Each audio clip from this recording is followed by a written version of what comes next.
কাব ইবনু মালিক রাদিয়াল্লাহু আনহু এর তাওবার হৃদয়স্পর্শী ঘটনা। আসসালামু আলাইকুম ওয়া রাহমাতুল্লাহি ওয়া বারাকাতুহু। আজ আমরা জানব এমন একজন সাহাবীর ঘটনা যিনি একটি ভুল করেছিলেন, কিন্তু সেই ভুল ঢাকতে মিথ্যার আশ্রয় নেননি, বরং সত্য কথা বলে আল্লাহর সন্তুষ্টি অর্জন করেছিলেন। তিনি হলেন কাব ইবনু মালিক রাদিয়াল্লাহু আনহু। এটি ছিল তাবুক অভিযানের সময়। প্রচণ্ড গরম, দীর্ঘ পথ এবং কঠিন পরিস্থিতির কারণে এই অভিযান ছিল অত্যন্ত কঠিন। রাসূল সাল্লাল্লাহু আলাইহি ওয়াসাল্লাম মুসলিমদের প্রস্তুতি নেওয়ার নির্দেশ দিলেন। কাব রাদিয়াল্লাহু আনহু ছিলেন সুস্থ, শক্তিশালী এবং তার কাছে যুদ্ধে যাওয়ার সব ধরনের সামর্থ্য ছিল। তিনি মনে মনে ভাবলেন, এখনও তো সময় আছে, আজ না হয় কাল প্রস্তুতি নেব। কিন্তু এভাবেই একদিন দুই দিন করে সময় চলে গেল। অবশেষে মুসলিম বাহিনী মদিনা ছেড়ে রওনা হয়ে গেল। তখন কাব রাদিয়াল্লাহু আনহু বুঝতে পারলেন তিনি বড় একটি ভুল করে ফেলেছেন। যুদ্ধ শেষে রাসূল সাল্লাল্লাহু আলাইহি ওয়াসাল্লাম ও সাহাবীগণ মদিনায় ফিরে এলেন। যারা যুদ্ধে অংশ নেয়নি তাদের অনেকেই নানা অজুহাত দেখাতে শুরু করল। কেউ বলল অসুস্থ ছিল, কেউ অন্য কারণ দেখালো। এরপর কাব রাদিয়াল্লাহু আনহু রাসূল সাল্লাল্লাহু আলাইহি ওয়াসাল্লামের সামনে উপস্থিত হলেন।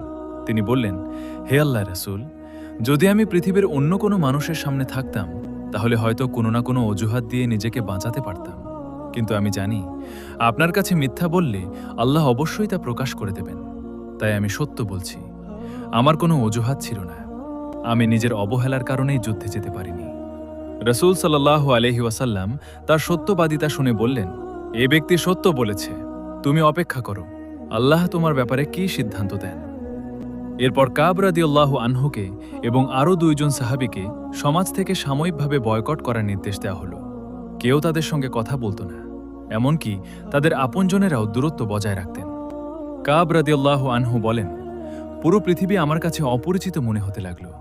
মদিনা শহরও যেন আগের মতো লাগছিল না। এভাবে চলতে চলতে 50 দিন কেটে গেল।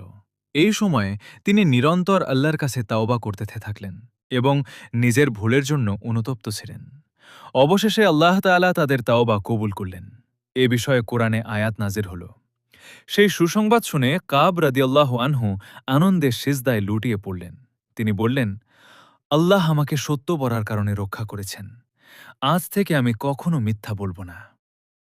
এই ঘটনা আমাদের কি শিক্ষা দেয়? প্রথমত, ভুল হলে তা স্বীকার করার সাহস রাখতে হবে। দ্বিতীয়ত, মিথ্যা দিয়ে সাময়িকভাবে বাঁচা গেলেও সত্যই শেষ পর্যন্ত মুক্তির পথ। তৃতীয়ত, আন্তরিক তাওবা করলে আল্লাহ অবশ্যই ক্ষমা করেন। আল্লাহ তাআলা আমাদের সবাইকে সত্যবাদী হওয়ার, ভুল থেকে শিক্ষা নেওয়ার এবং আন্তরিক তাওবা করার তৌফিক দান করুন। আমিন।